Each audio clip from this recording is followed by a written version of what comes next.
Welcome back to Toy Story.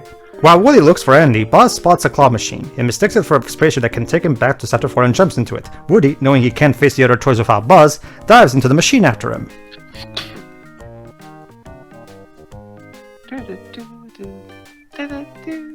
Yes, I like that song too, Dibs. Well, you could hum. Yeah, you could hum. Why can't I? Well, in that case, make sure you don't get the Super Nintendo version then. Dibs. I never said you couldn't hum. I was just saying, yes, I like that song too. Okay, so, inside the claw machine, there are actually a total of, I forgot, whatever. Right now we're inside the claw machine. There are 2 levels inside the claw machine. The first one is a platforming level, the typical one you see. This is when the level design starts wrapping up a bit in terms of what it asks you to do, because the platforming is a bit more tight. There you go, see, now you have to wait until the very last, and there you go, see. Go ahead. It's like Battletoads. No, but with the design, I'm getting flashbacks to Cool Spot, actually.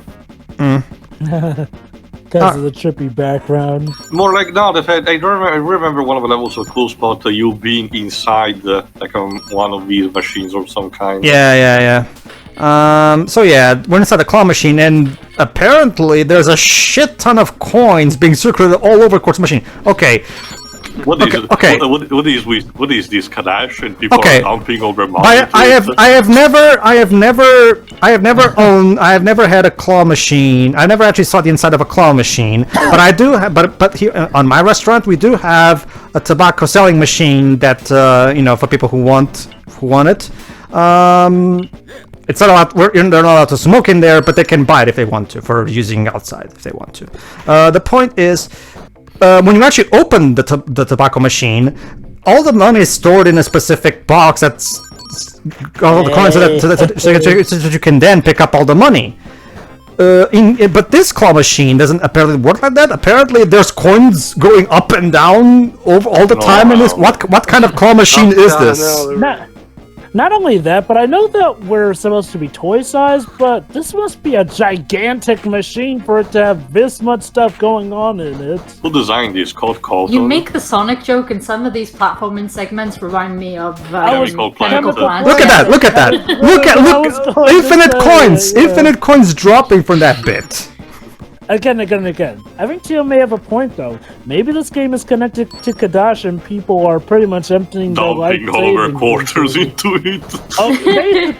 Basically, Shiroi, Kadash is an RPG on an arcade. I'm not sure asking, Shiroi. How the hell does that work?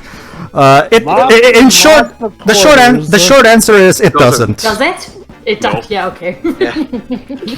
Let's just say, Shiroi, also it's not helped by the interesting translation that the arcade version had.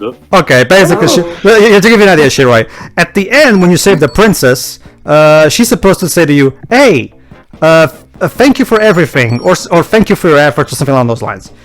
The translation that they made for the original arcade version, which was very ham-fisted, instead of saying "Hey," whatever, she says "Hi," and then she says "Thank you for the important thing." Oh, okay. At no point your character is tested to do an important thing.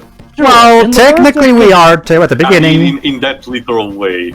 Wait, hold on, man. But that would mean that you conjecture that the translation wasn't that good. Joe, in order to say that, you must be a liar. You wanna hear another great one, Shiroi? Like, here's a great contradiction on that translation. When we meet the princess, by the way, the villain is called Baroque. Hold on, level over. I'll tell you later. But yeah, like I was saying, in that case, if you play this game, make sure you don't do the Super Nintendo version because you don't have this level completely fair, and you don't have this song here. Oh, a visitor from the outside. Oh, if you will help save our friends. Scenes were just silent.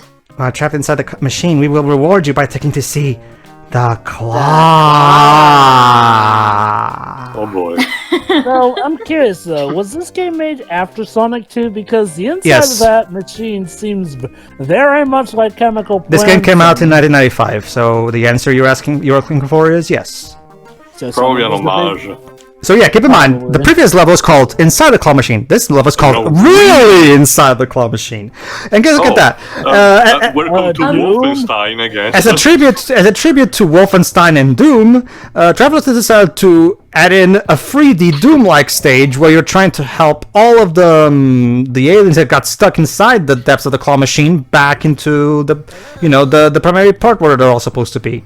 This is very different. This is really cool looking. I would say. It wasn't. Once again, if you want a more technical explanation of how John Burton and his team accomplished this on the Mega Drive, go into the Code Hut, his YouTube channel, where he explains in more detail, because this was still look very similar to the technique that ID did use actually for Doom and Wolfenstein, instead to create a simulation, an illusion optical effect by using 2D panels to disguise them as 3D models.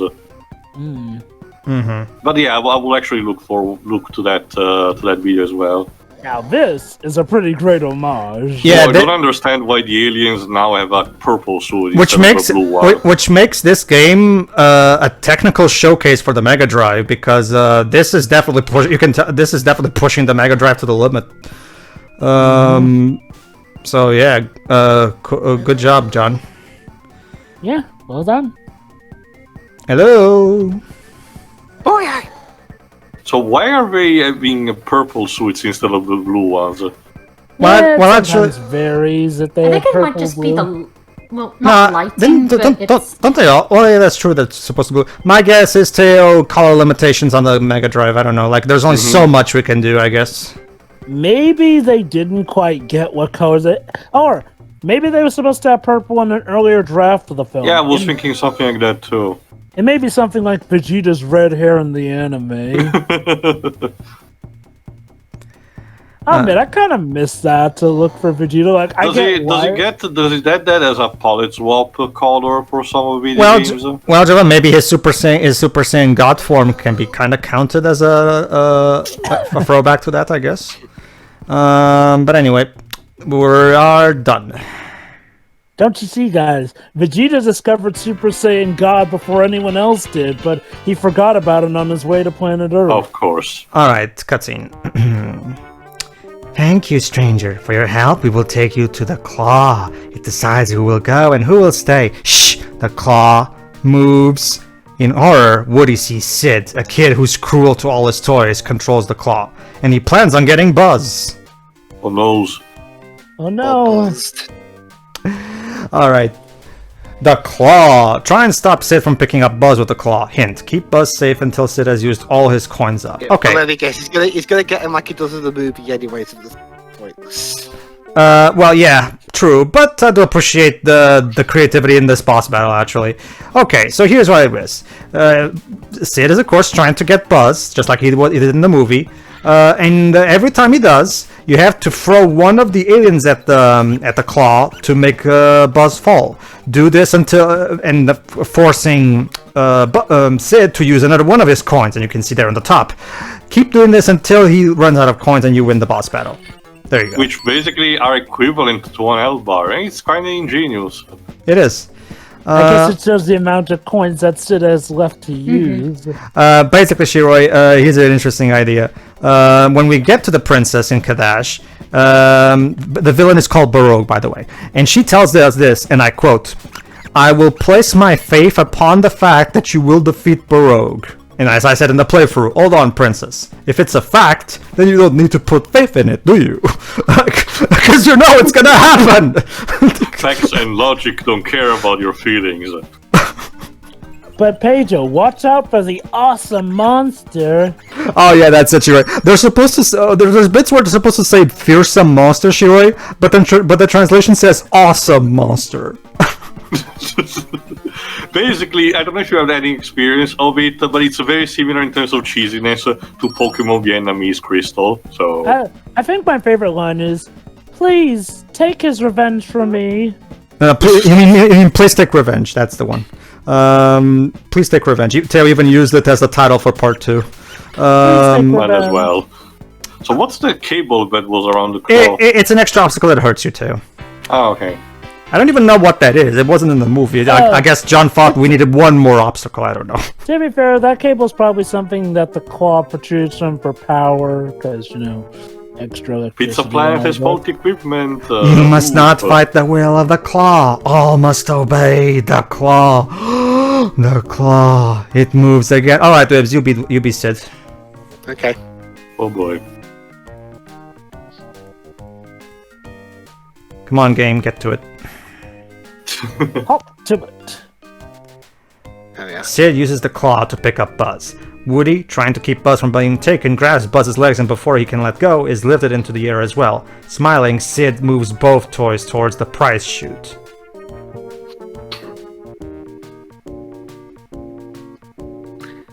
You've got a pause game.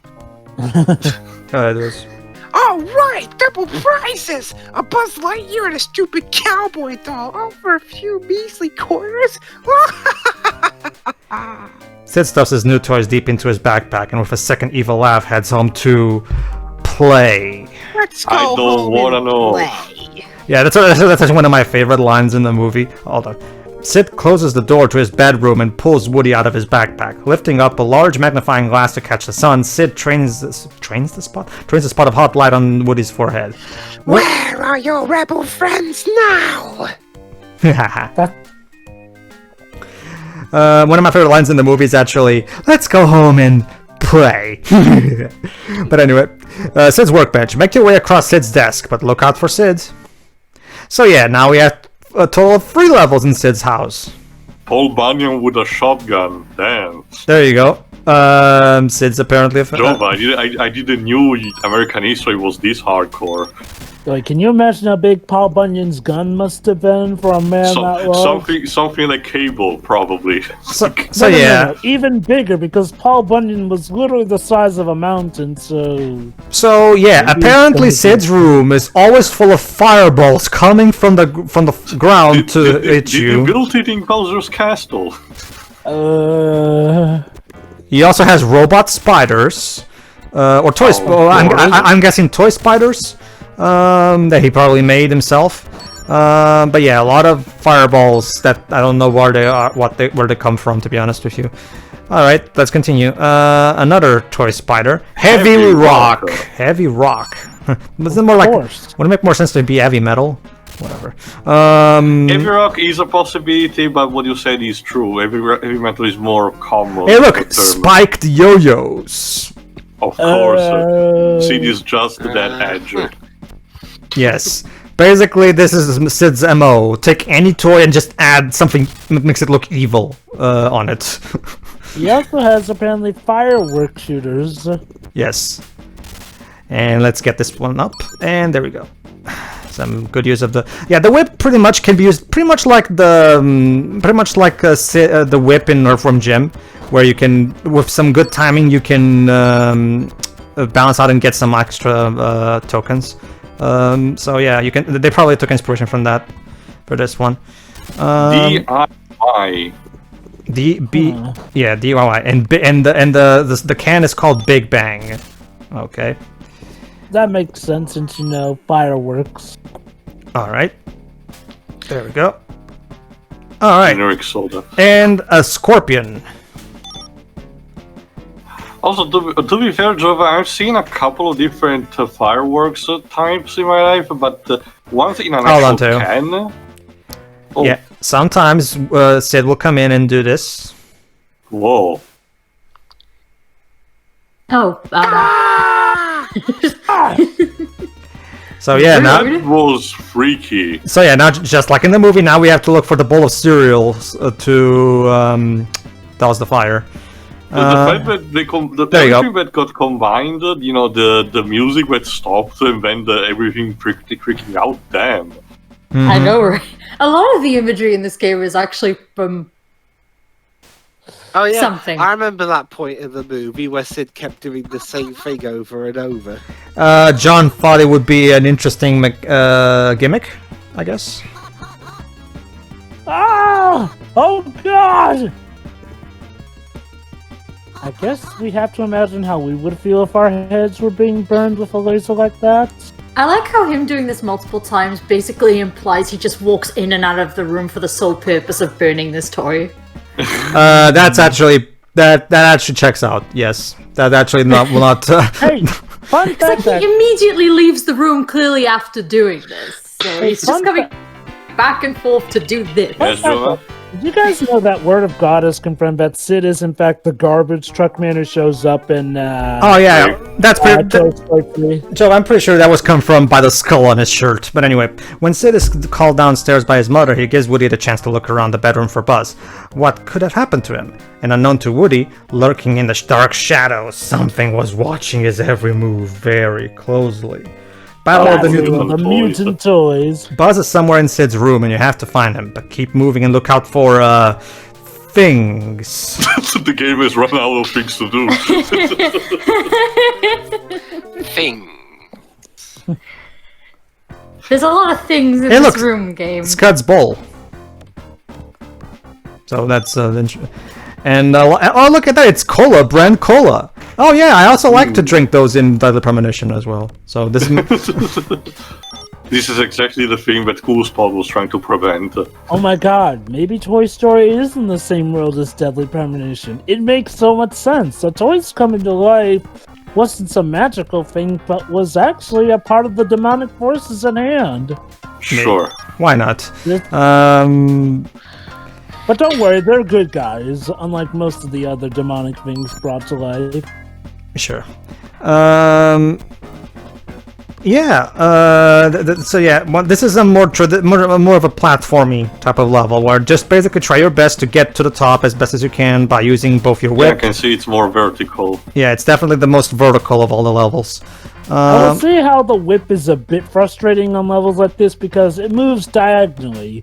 Can't really move straight up, which means you gotta find some good distance to move so that you can use that whip to latch onto those more. Oh, you vertical think vantage you think that's bad, Jova? Try doing this on the Super Nintendo version because the problem with the Super Nintendo version, Screen crunch. not just that, Jova. Trust me, the game has far bigger problems than the screen resolution.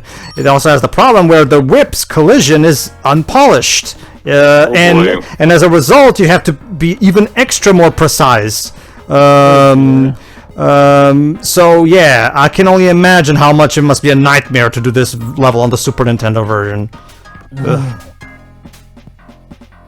So yeah, don't worry, it's actually not that bad. Once you get the hang of it, it's actually not that artsy. As you can see, I'm doing it. Fortunately, the Mega Drive version is properly polished and does give you enough leeway. You don't have to be super precise with it. The game gives you enough leeway. I'm assuming that the Super Nintendo version probably is incredibly frustrating because you have to probably be super precise considering it's not quite as polished. Again, remember there's not only a missing level in the Super Nintendo version, there's missing music even. So Yeah, that happened. then again, it's the same thing in Mickey Mania. So I guess John wasn't a fan of the Super Nintendo. He wanted to sabotage it or something. I don't know. And I guess because of that, I do wonder if that was the reason why this game did not get a PlayStation port, even by another company. Because again, Mickey Mania did, and Traveler's Tales did the Toy Story 2. So you'd think they would try to accommodate and having also the first to be available in some kind of fashion for a PlayStation audience. My guess is to by the time, because Traveler's Tales was busy. Remember, right after this, they went straight to work on Sonic 3D Blast. All right. So my guess is to by the time they got around to doing anything else, Disney was already talking about making a Toy Story 2 game, and things went from there. But keep also in mind, around the same time, they also did a spin-off, a kart racer spin-off of Still for Toy Story. So True. they did have time to do something else, but I guess they wanted to prioritize, doing something potentially different rather than just outsourcing another port. I can definitely see potential in a PlayStation port of this game, where the cutscenes in this version are replaced by the FMV clips from the movie, just like in Toy Story 2. And the music is reconverted, kind of like what Mickey Mania once was. Mm-hmm. So I can. There's definitely potential in that, but what we have here is still really good, so I'm fine. Sure. Alright, look, a boombox. Nice. There you go. Boy, Sid sure has a lot of. Oh, there's Buzz. Hey, Buzz. This area. And there you go. As a throwback to the movie, yeah, remember this bit from the movie? Yeah. Yes. So again, you can tell that John and his team probably watched the movie quite a few times and were like, okay, how many things in this movie can we turn into a gameplay gimmick? I can also imagine this also had to pass through the through scrutiny from the Disney studios, kind of like what other games for the platform did. So they also had to make sure they would please them. There you go. So basically, the idea is that you be sure to not let Babyface. Yes, that's the name of that toy, by the way. Babyface, the one on the left. The one with the game will actually give out a name for all of the enemies anyway, so you'll be able to see for yourself in a moment. Okay, and there you go. It's weird that Babyface hurts you, even though we know that they're actually not bad. Mm-hmm.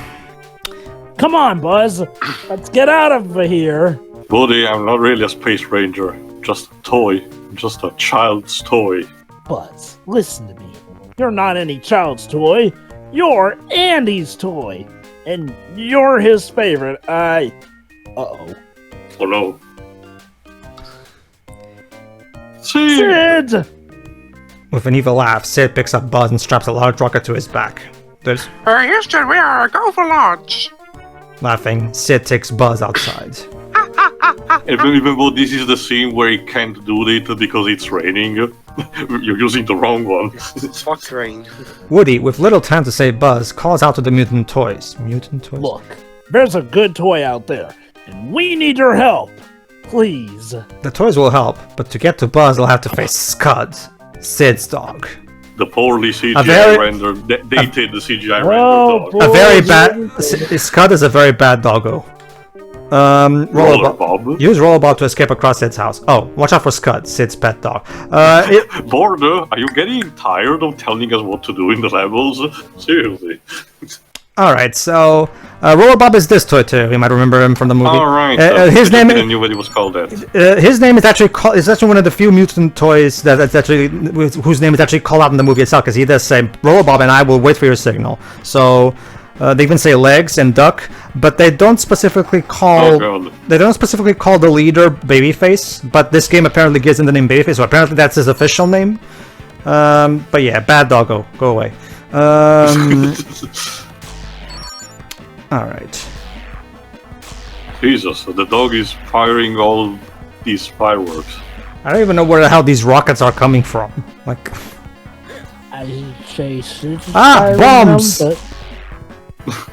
Of course! You know, Sid's parents sure let him get away with this, unless they're in on it. That's a thing, Jova. I'm still of the assumption that if it wasn't for that big scare that psychologically scarred him and he eventually became a garbage man, I'm still convinced he would have become a serial killer when he would grow up if it wasn't for that scare. There's also some subtext to Jova, at least from where I don't remember if it's deepened enough with the dialogue, but remember, Sid lives mostly with just his mother, so we don't see a father figure in his life. So something tells that it might be because of that. Maybe his father was also a serial murderer. Okay, Joe, I was going for a more tame thing and say that he was never there for him, but, Maybe he was a bad influence. Scud's sprite looks really good as well. So there's that. Weird. Is there a version where Scud's sprite is more detailed? I recall seeing a commercial for this game where Scud looks more detailed. Might have been a different build. Maybe the Super Nintendo version has a better sprite, I don't know. But that's not really enough for me. Anyway, wow, you covered enough. Yeah, we've already seen this. Continue. Yeah, I was about to ask. There was just the 2 versions of this game, right? No, there was also a PC port. However, the PC port is pretty bad. It's very unpolished. You can see a video on YouTube, and the guy playing it even says in the description that the port is very... And one of the developers of that port actually commented on, apparently, what happened with that PC port is that apparently they never got the source code from Traveler's Tales, which means that the developers had to make the PC port completely by just playing the game and trying to replicate it as best they could. And that's why the port is dodgy, because they were made under incredibly strenuous circumstances. Anyway, the toys save Buzz by showing Sid they really are alive, which scares Sid so bad he vows never to hurt toys again. The toys celebrate until Woody sees the truck leaving Andy's house next door. Buzz! Andy's moving without us! I don't even understand. I mean, whatever. Woody's just able to grab hold of a strap hanging off the back of the fast-moving truck, but Buzz is left behind. I know! Thinks Woody. I can use AC to go back and find Buzz! RC, but yeah. Gee, I hope Andy charged you up good. They toy na. Drive RC car back to Andy's house to pick up Buzz. Hint, get 2 stars for every power cell you collect to keep RC on the move. Lovely. Alright, this is an exclusive level to the Mega Drive version. This level is not on the Super Nintendo version. Ironically, it looks more like Outrun than Daytona USA. So yeah, the basic gist of it is keep racing forward and keep cutting power cells to recharge your fuel, and that's literally it. My guess is they really wanted to showcase how they've managed to really pull off shit on the Mega Drive that you never thought was possible, and they kind of got a bit over enthusiastic with it, because there's literally no obstacles whatsoever in this level. You're literally just driving forward with little to nothing to oppose you. Go ahead. When was the first Mario Kart released for the Super Nintendo? 1993, if I remember correctly. I'll have to. I wonder if he wanted to showcase his Sega once again does what better than Nintendo. The problem is that, the Mario Kart game actually did have obstacles. It was much more complex, different characters in Sega's competition was Sonic Drift for the Game Gear. Yeah. Those were the days. No, they weren't. The ones where Amy's head was way too over enthusiastic, sticking out of her vehicle. The very same. Alright, just keep racing forward. But don't run out of charge. Don't worry, 1 power cell is enough to charge you entirely anyway. There you go. Well, not entirely, but yeah. And that's it. So you reached the house, not even the truck. Yay! I don't even know what that house was, too. That's the thing. Good. Thanks for coming back, Woody. No problem, Buzz. Right now, we have to catch back up to that moving van before we end up as lost toys. Right you are, Woody. Let's go. Light my fire. Light my fire. Keep on racing. Head after the moving van along with Buzz. You're getting closer to Andy and the other toys all the time. Hint, get those power cells. Okay. I'm sorry I judged you before. You don't have to be like that. Alright, so top-down perspective. It's a kind of a redo, I think, like a reskin of the first RC level when we were trying to hit Buzz. Except this one is taking place on the road. So again, we're trying our best to catch up back to the van. And there you go. This level is incredibly easy. The power cells fill your health entirely. So as long as you keep collecting them, you'll be just fine. Don't worry. See? There you go. So just keep moving forward and you'll be fine. Either that van is moving very slowly, or this RC car is on some steroids to be catching up. Maybe it's a slow Sunday, Jova. You can tell that there was quite a lot of time spent on the technical aspects of the game, and because of that it cost some resources and development time when it comes to the actual level design, because the level design in this one and the previous level are a bit too overly simplistic. That one's There we go. Fortunately, the final level makes up for it. Oh boy, this was what'll be the the final one. So what's gonna be the final The boss? inside of the trunk. Let's see. It's no good. RC isn't fast enough to keep up with the truck. We need to go even quicker. That's me. Okay, let's light the rocket on my back to boost us after the truck. Hold on tight. Rocket Man! The rockets explode! This is it. The truck is in sight, and Eddie's mom's car is just in front of it. Reach the car, and you're no longer lost toys. Good luck! What if the and then it guesses you against the clock before the rocket explodes. All right. Let's let Tim Allen say it. Here it comes. To infinity and beyond. Yay! Hey, boss, Yay. you're flying. This is not yeah, flying. yeah. This is landing with Actually, style. actually, we are flying. What the hell? So there you go. Yeah. Oh yeah, this is the best idea for a final level. I agree. Yeah, having us fly with Buzz and Woody to the car. That's a really great idea. Apparently, we're in some very weird carved tunnel bush. Yeah, because trees do not work like this. And apparently traffic lights extend from the I trees. guess so. I guess no one told John Burton or Traveller's Tales that. This is actually one of the levels where Jova's statement from before really applies, because dodging these obstacles in the diminished resolution of the Super Nintendo version can be quite a bitch sometimes. Fortunately, Unless the tree trunks are behind the camera. I guess, but Possible. And the leaves going over the top, I guess. There you go. Buzz, we missed the truck. we're not going to the truck. Chuck. Yep. All right, and now we have to, and I guess Oh. John really wanted you to feel like you made it for the skin of your teeth, because there you go, a little bit to make you think you're gonna get run over, I guess. Whatever. John is showing off his directorial skills, I guess. And there's the car. And there we go. Wait, why was there a star ahead of the van? You can actually get it if you move forward before the game triggers it. You do realize that means that Andy's mom would have had to have seen the toys flying. Woody, Buzz, they were right here in this box. See? His See? mother answers with a smile. I knew they'd turn up soon enough. Andy gives his favorite toys a hug as Woody breathes a big sigh of relief. So if we had flown in front of the van, then Andy's mom would have had to have seen that toys are alive, yo. Just don't think about it. That night, after all the toys were unpacked, Woody and Buzz told them all about their big adventure. Go ahead, Jova. What we found is that we toys have to stick together, eh, Buzz? Woody, I couldn't agree more. Even though the still was taken from earlier in the movie, so you're still at the old house. We didn't have a good still to use, sorry. From that day on, Woody and Buzz were best friends. And whenever a new toy came into the bedroom, they were welcomed as friends as well, for the toys had learned a great lesson. While it's nice to be Andy's favorite, all a toy really needs to be is the best toy it can be. And that's the lesson we have today for you kids.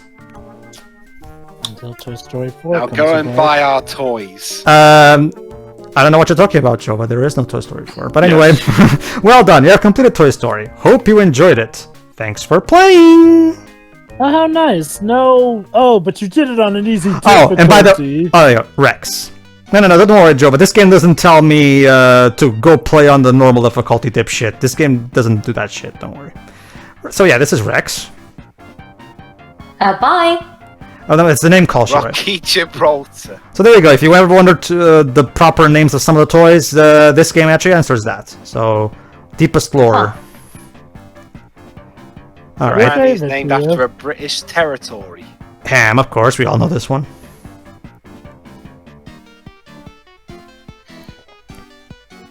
Bye, Ham. I'm a maverick. I'm gonna go back the way I came.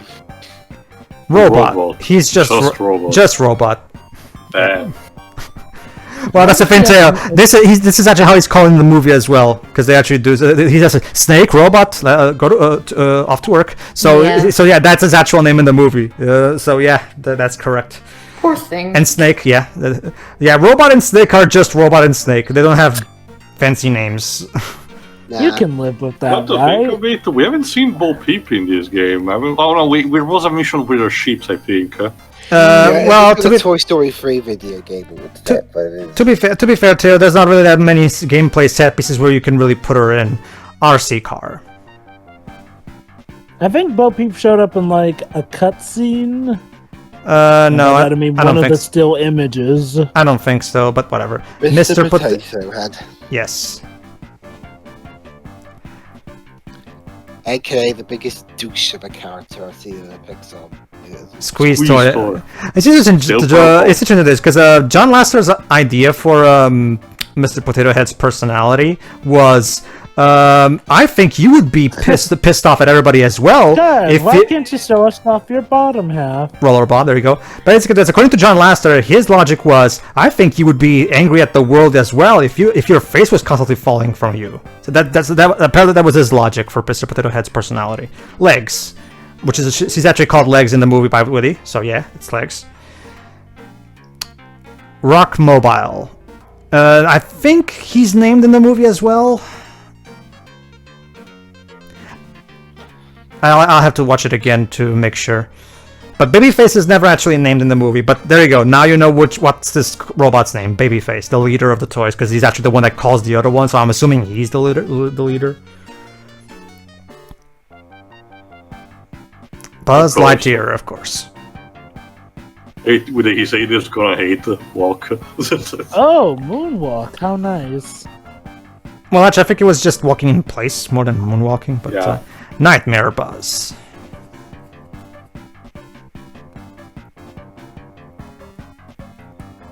Well, bye then. And we don't see Baldy. Isn't that an interesting thing? Now we get to hear a second rendition of You've Got a Friend in Me. In the Super Nintendo version, these credits are completely silent. Oh. I don't get it. Amazing. Whatever. That was Traveler's Tales Toy Story. Shiroi, what do you think? That was really good, actually. Definitely one of the better Disney video game adaptations. There's a nice amount of variety, and it's all very creative considering the little bits that you've told us about what went into the development of this. The soundtrack is pretty minimal, but it sounds good, at least. And that's it. This is just really fun, I guess. Alright. Dwebs, what do you think? Yeah, it looks alright. Yeah, but I mean, I'm guessing technology by this point allowed 3D rendered models to look like to look probably like itself on a Mega Drive game, and yeah, level wise, it looks perfectly fun too. I mean, And the music's good as well, especially considering that they had to work with a Mega Drive sound chip that. oh, there you go. Oh, sure. Andy Blythe and Martin Joustra. There you go. Yeah. They're the composers. And yeah, because with Mega Drive sound chips, it sounds so easy to get wrong considering the sound quality. I won't say it's my favourite soundtrack from Blythe and Joustra. That would be Crash Bandicoot Wrath of Cortex's. But overall, it's fine. All right. And yeah, that's all I can say really. All right. Good. Teo. Sure. This is very ambitious. I can see that both. All the type of level that are constructed. If I had to do have any reserve, is probably the score. The normal rendition we got a friend in me is fine, but this one that we heard through the credit is poorly coded. Like, this game just begged to add a re-release on the Sega CD just to have that uncompressed. It sounds like it was done through the GBA. It's one of those YouTube videos that just put the volume at the max to do the ear rape thing. So that's why it comes uncompressed like that. I'm definitely sure it wasn't the intention. It's just that unfortunately it does sound very off in a way. But honestly, that's the only thing that I can complain about it. Performing, good graphical fidelity. Interesting way they recreated scenes from the movie, the set pieces and all. You can definitely tell the people who watched the movie were fan of it and wanted to make it as faithful as possible. So that's cool, honestly. It's a shame that this was not re-released for modern system. It definitely would benefit from the quality of life improvement that will be given by that. But alas, this is still fine. Go on, next. Jova. It's a good game. It's a very good adaptation. It really does go above and beyond with the different gameplay styles in there, and all feel nice and fun enough. The music is, I guess, the lowest point, but not too low point, except for the credits rendition of You Got a Friend in Me. Like, damn, that just feels compressed, even for a Genesis game. Weird. Otherwise, yeah, it's good. They did a good job adapting stuff. They did a good job making it fun. And yeah, that Doom section was quite interesting. All is well. All right, as for me, it's this is actually definitely one of the better of the Mega Drive Disney tie-in games. Definitely not quite on the level of the Aladdin game by David Perry, but definitely one of the great ones. Probably when it comes to these movie tie-ins, probably the second place when it comes to the Mega Drive ones, just because of how ambitious it is, and really it's just a fantastic showcase for the Mega Drive, because replicating the look of the movie on the Mega Drive probably was not an easy task at all. So I do definitely applaud John and his team for definitely finding a way to achieve that. So yeah, great, and the game is really fun to play. Some levels toward the end do show a bit of oversimplistic design, probably because they were a bit too enthusiastic about this brand awesome technology they have.